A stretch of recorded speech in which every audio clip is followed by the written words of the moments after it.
Have you ever wondered what it might be like to start your life completely over, leave your partner, live on your own, maybe quit your job and move somewhere new? Well, that's what I'm doing. Hello, my name is Laurel. I am 30 years old and I am starting my life over. Whether you are new or returning to this channel, I hope that maybe something within this registers with you, you connect with it, you find community in the comments or something. I wanted to make this video because I just haven't seen a lot of things like this. There's a lot of stress around turning 30, and especially being a woman, you know, we have so many societal pressures, biological clocks that are ticking. Maybe someone else might be going through what I'm going through, and vice versa. I can find people that are also going through the same thing. I guess just to start out, some of you may not have known, but I was in a 8-year-long relationship with a man who I still love and respect very dearly, but we have decided to part ways. It's been very amicable. I think we've both been weirdly okay.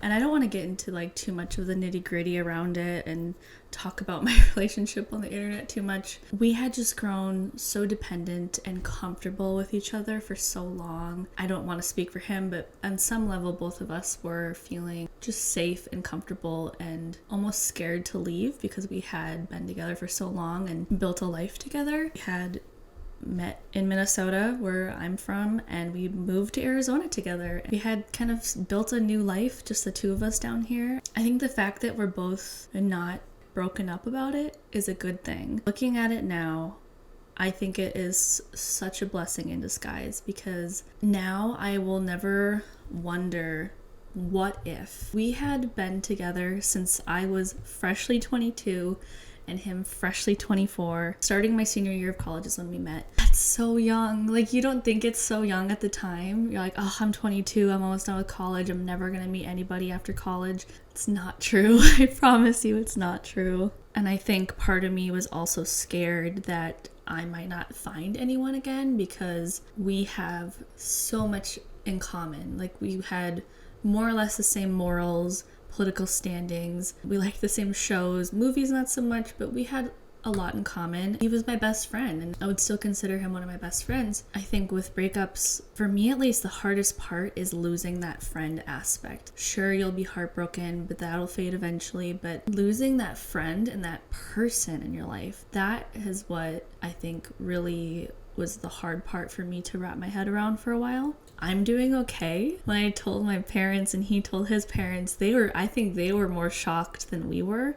And maybe some people will have questions about why I ended or whatever, but I just think it wasn't really anything big. It was maybe a couple little things, and just our time together had ended. It wasn't any big blow up or anything dramatic. It was probably about the best way you could end a relationship possible. Like, when I think about it, I don't have any resentment towards him or anything, and I hope he doesn't feel resentment towards me. And there's been so much respect back and forth. I don't have any desire to be in another relationship. I'm excited to flirt again, which sounds weird. I don't think I've felt that like butterflies feeling for a really long time, so I'm excited to feel that again at some point, whenever that may be. I'm not looking for anything, so, you know, if it happens, it happens. The more I think about it, I think it is such a blessing, because as scary as it is and unsure my future looks like right now, I know I'm never going to ask myself, what if? Being that we had met so young, I always wondered if we were together till we're 80, 60 years with some person, like, that's such a long time. I think it's gonna be good. Overall, when I think about that situation, I've been describing it as feeling scared but liberated. We also agreed that we had been dependent on each other for so long. I'm really just like excited to see how to do everything for myself again, which is scary and hard, but also like just to know that I can do this myself. This is my new apartment and I moved everything myself. I had 2 movers come for like 2 hours, but other than that, it has been me in my arms, going up and down the stairs, carrying everything.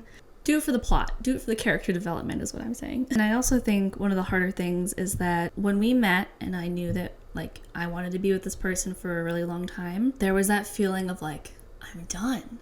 I found it. I did it. I found the person. I'm good. Like, I'm done. I don't have to look anymore. Now there's that question of, will I find that again? There's a very good chance I could, because I found it once, so I should be able to find it again, right? The other issue I've been finding is that, I've had a lot of body confidence issues my entire life. As early as 5th grade, I have had like a difficult relationship with my body and how it looks. It's like so sad.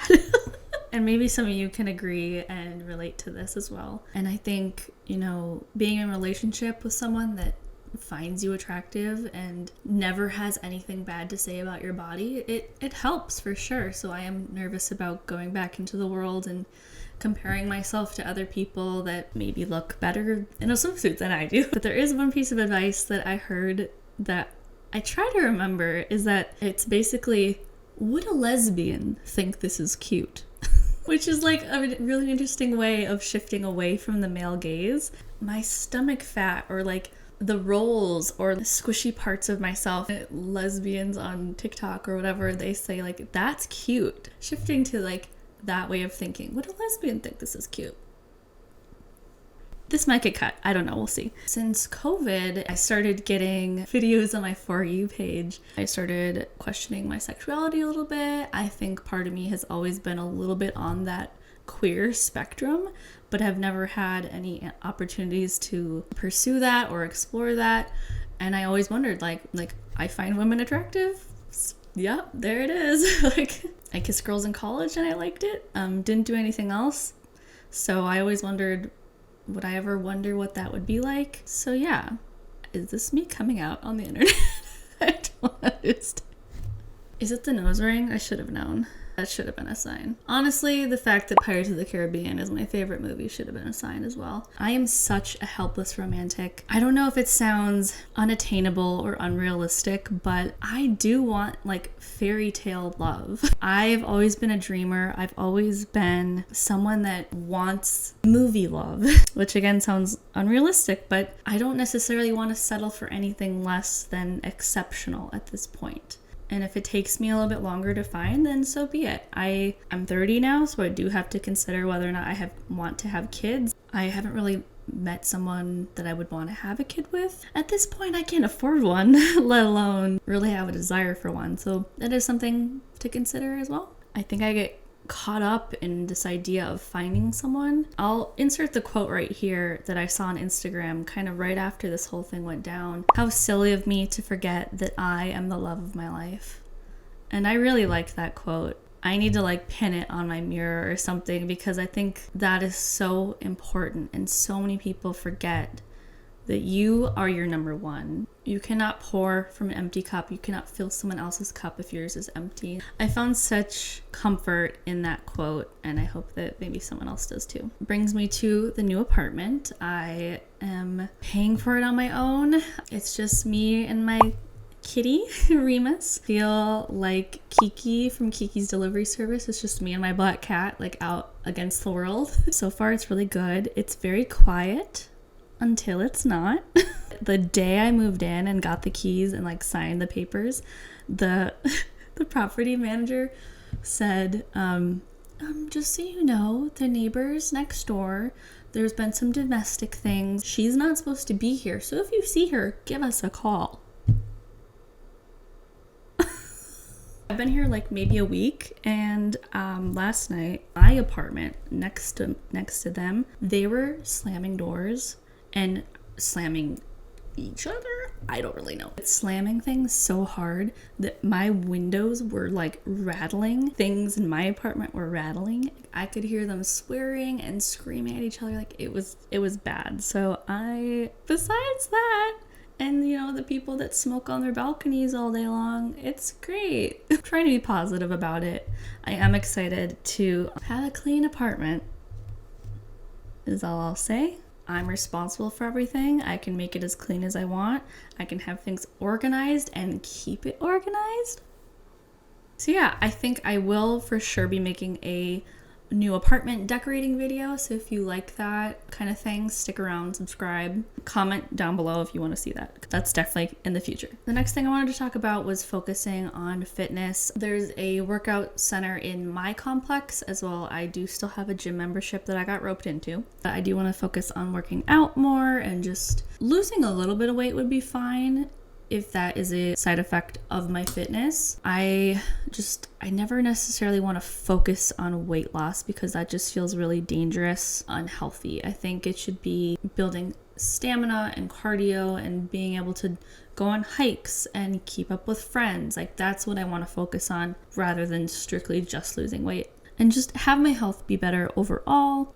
One thing I did get was an air fryer because I've been wanting an air fryer for so long, and that's a game changer. I will tell you, especially if cooking for one. I don't want to have to sit and preheat the oven and then wait for it to cook.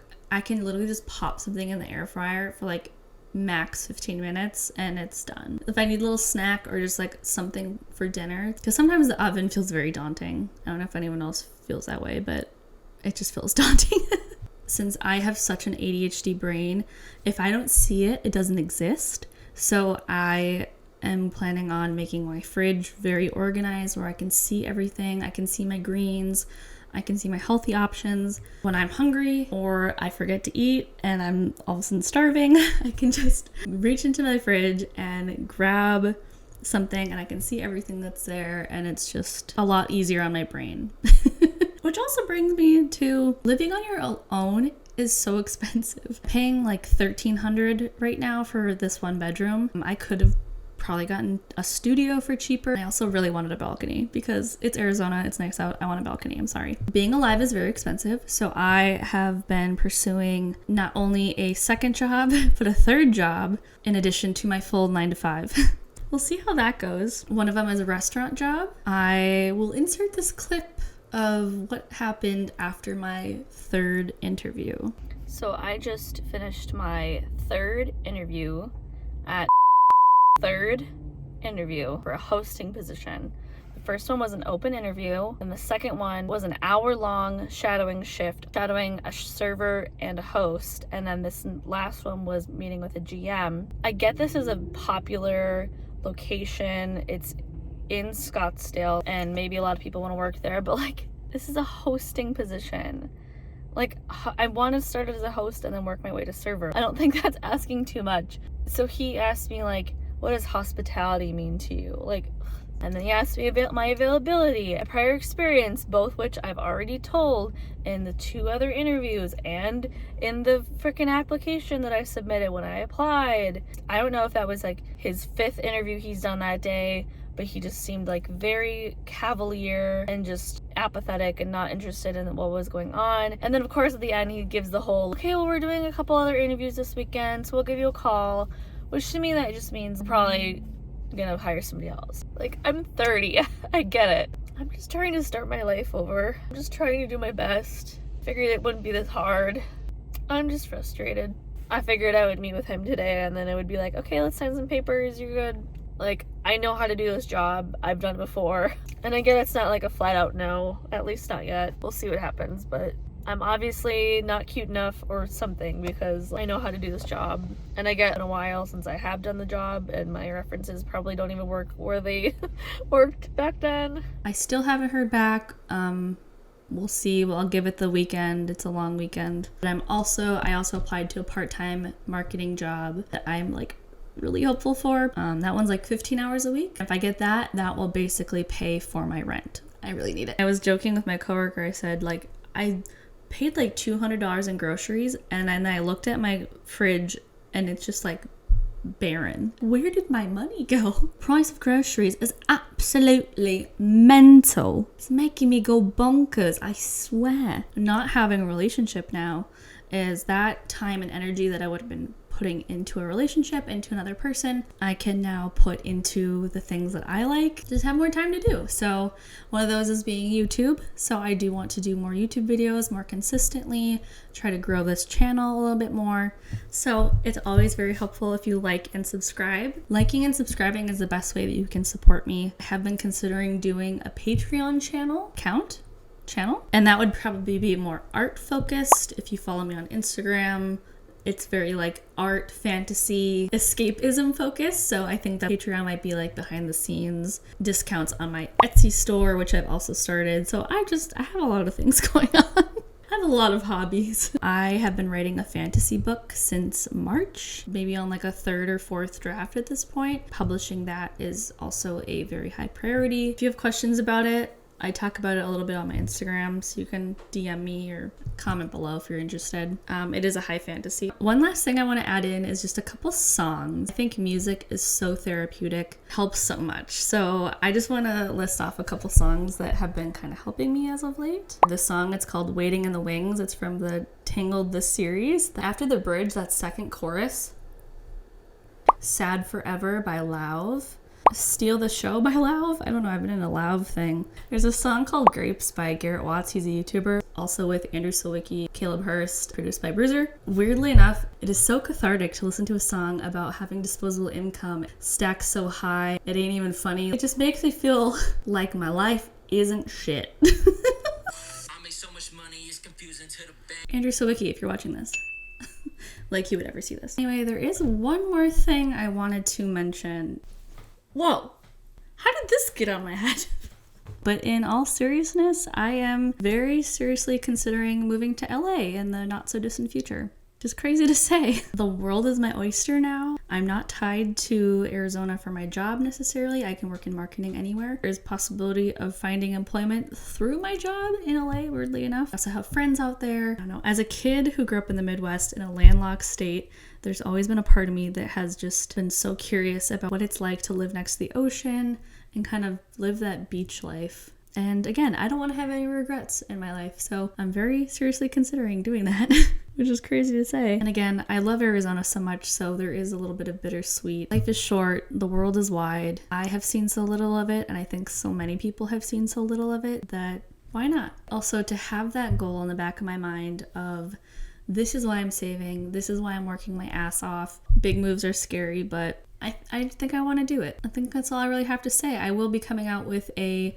apartment makeover video very shortly, so stick around, subscribe. And again, if you like this video, please give it a thumbs up so that I know to make videos just like this one. Let me know your thoughts in the comments below if you're going through the same thing or if you had previously. If you just have anything else to share, throw them in the comments. I'll be down there responding to people. Be kind to one another. Thank you so much for watching, and I'll see you in the next one. Bye.